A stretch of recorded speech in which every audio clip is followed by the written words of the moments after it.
Hello ladies and gentlemen, welcome back to our YouTube channel Aku English with Oromic. I'm Aku from School of American English. My dear sisters and brothers, how you guys? How you all doing, man? Dato channel Aku English with Oromic. Akkam nagaytu bagijratan. Aku spetan yero dabar kesat wae conjunction barsisun kini yadatama. Akkasumas mo conjunction bakka sadi qonne sadan keessa tokko wae coordinating conjunction barsisun kini beekama jira. Akkuma simbeetan type sadene jira sadan keessa guyyaadha kan laallu isa lamaffa correlative conjunction jechuudha. Maqaan isaa maalama? Correlative conjunction. What is or what are correlative conjunction? Correlative conjunction jechuudha. Kuni definition isaa rabaa jechuudha. So, correlative conjunctions are or is a pairs of words that are used to connect phrases and clauses in a sentence. Correlative conjunction jechuun it is a pairs of words. It's a pairs of words jechuun jechoota pair ta'an lama lamaan wal qabatan jechuudha. It's a pairs of words jechoota lama lama walitti hidhaa qaban yookaan immoo lama lamaan deeman jechuudha. That are used to connect kan itti walitti connect jechuun fayyadamnu phrases gaaleewwan lama yookaan immoo clause lama hima kenne keessatti jechuudha. Okay? Hima tokkoraan kenne kan itti fayyadamnu maadha? Correlative conjunction jechuudha. Isaan lameen iyyuu wani tokkoraan fayyadamnaa jechuudha. They are isaan kunniin eenyufaa? Either or, neither nor, both and, not only but also, whether or you can say as by jiran. Correlative conjunction kan beekan by jiran. It's more than 20. Garidama all to jechuudha. Garuu isaan keessaa kunniin maadha? Kunniin baay'ee beekamaa jechuudha. Kunniin afaan Ingiliffaatti maadha? Baay'ee beekamaa jechuudha. Kanaaf yeroo dabarkeetti waa'ee coordinated conjunction yookaan immoo isa conjunction isa jalqabaa ta'e yookaan immoo isa karaa maqaa biraatiin fan boys jedhama jechuudha. Yookaan immoo fan boys jedhamee kan beekamu torbaan dabre laalee jira jechuudha. Tokkoon isaa ibsinee batiin, endaan, soon, yetiin, fooriin maal akka keessatti fayyadamnu laalee jira jechuudha. Akkasumas correlative conjunction kana keessatti illee kan hundayyuu tokko laaluun dirqama jechuudha. Maaliif jennaan faayidaa garaagaraa waan qabuuf jechuudha. Kanaaf isaan kanneen keessaa hadha kan isiniif fidamaadha either or jechuudha. Either or jechuudha.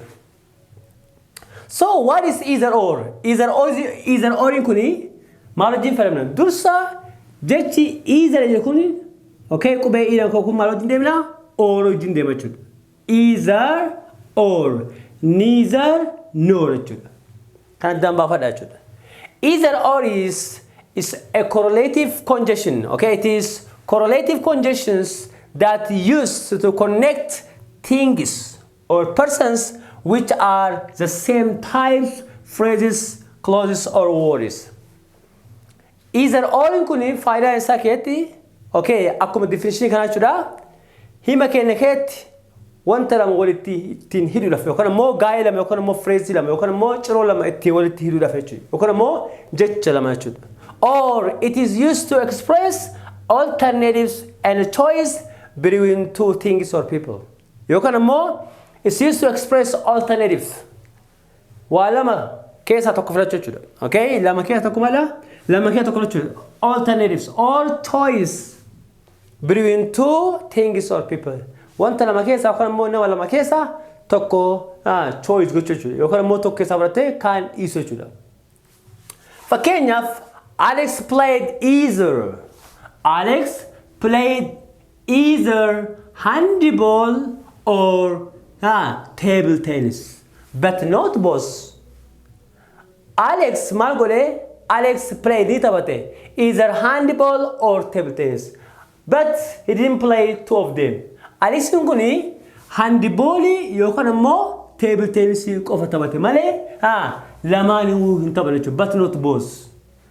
Handball fi table tennis hin taphanne. He played either ni taphate either handball or table tennis. Lamaan keessaa tokko taphate malee lamaan hin taphanne. The next one is either Fatuma or Ahmed may come today. Either Fatima yoka Ahmed may come today but not both. Hadda kan dhufu attention. Hadda kan dhufu yoka Ahmed yoka Fatima jechuudha. Garuu immoo isaan lama jechuudha. So either jechuudha gaabina jechuudha. It is one of the two jechuudha. It is one of the two jechuudha. Waa lama keessa waa tokko itti fayyadamu jechuudha. Either or. Example sadaffaa. Actually, for example, buys. I will buy either oranges or bananas. I will buy either oranges or bananas. Ani yoka orange yoka mo banana bitachuda. Asal tulis simple kapdan guys. Yo verbin ke sana mo nani ke singularity yoka mo jichke singularity garanan le singularity hoka baichuda. Okay? Yo garanan mo plurality mo garanan le element samal to kaba plurality hoka baichuda. Asal takuna mo oranges baichu. Asal lamada bananas danu baichuda. Kaitano either she goes or I go. Yoka sin demo yoka mo demo. Either she goes or I go.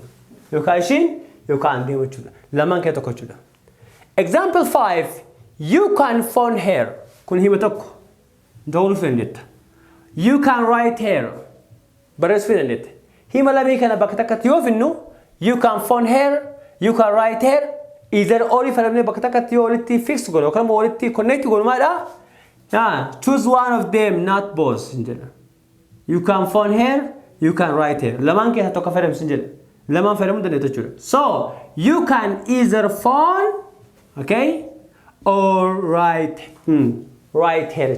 You can mo dawlufi, you can mo baris chura. Kanaf him kulla gari laga him gara to. Kun gari toko, kun phrase toko chura. You can phone her. Kun lecture toko chura. You can write her.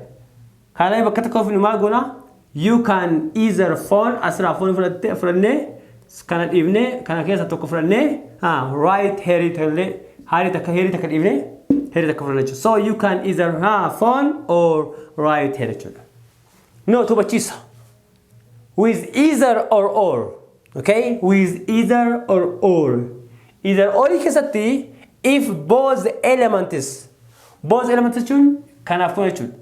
Okay? Can maddi lami jira chuda. If both elements are singular, the verb is singular. Garan alle singularly, garan atile singular yote. Verb is a follow go maida singular chud. Fakkeenyaaf.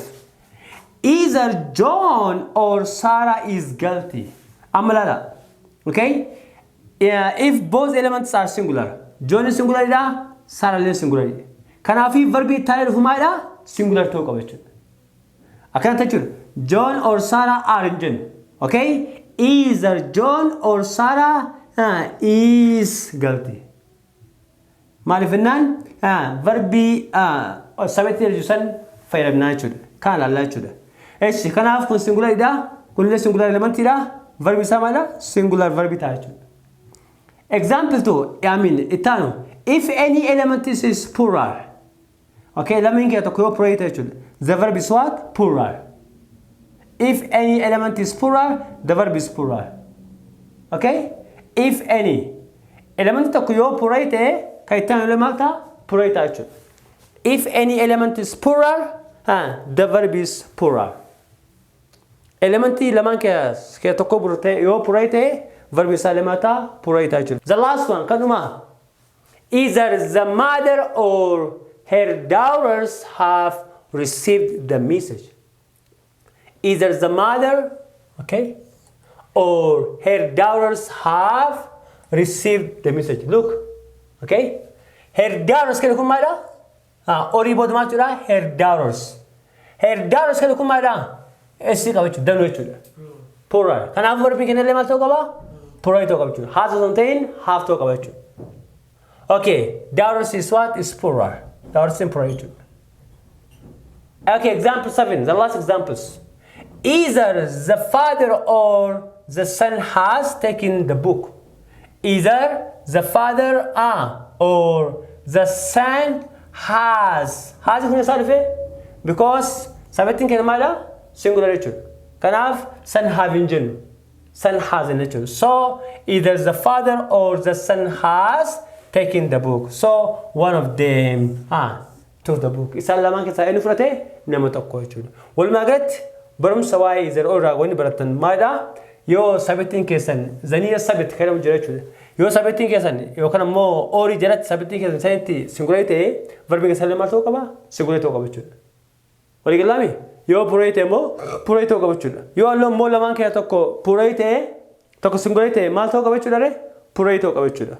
Akka example kana jechuudha. Kanaaf daawwattoota kiyyaa barumsi kiyya waa'ee correlative conjunction hadhaa kana fakkaata yeroo taanu waa'ee neither nor baranna jechuudha. Neither nor.